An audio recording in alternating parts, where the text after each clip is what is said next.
so we're back. We left off on totalitarianism versus authoritarianism.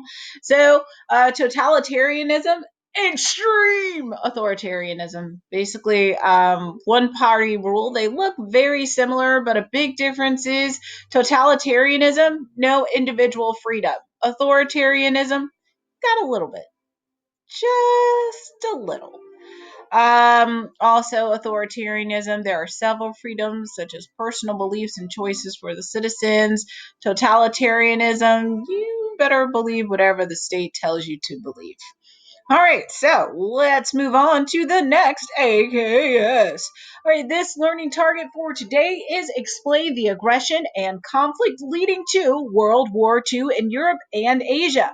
Please include Italian invasion of Ethiopia, the Spanish Civil War, rape of Nanjing, and German violations of the Treaty of Versailles. We've kind of already talked about some of these, but let's just go through it.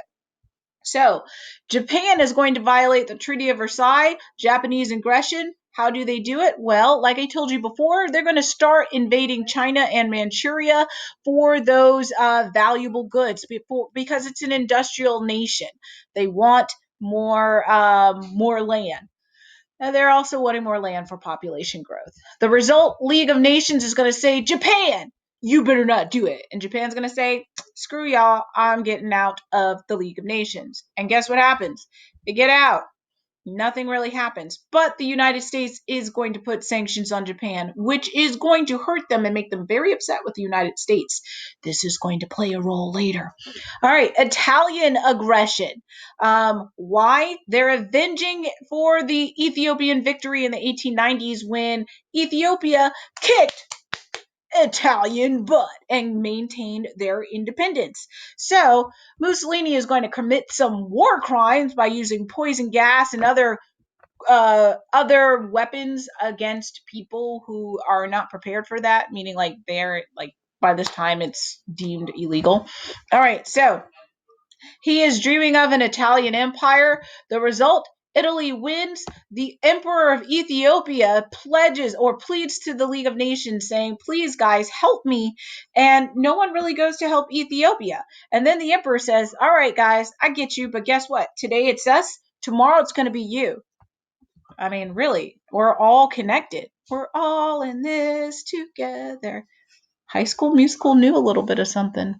All right, and in 1936, Hitler is going to violate the Treaty of Versailles. How does he do this? Like I told you before, builds up the Navy, and also he's going to start invading places like the Rhineland, this place right here, which was like the demilitarized zone between Germany and France, because remember, they've been beefing for some time, meaning they've been bickering for some time.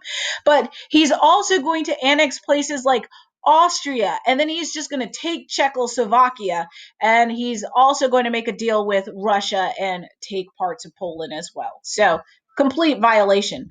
All right, so the result of this, the British and French practice something called appeasement, which is the act of keeping peace. So they're just going to let Hitler continue to do things because, they don't want another war.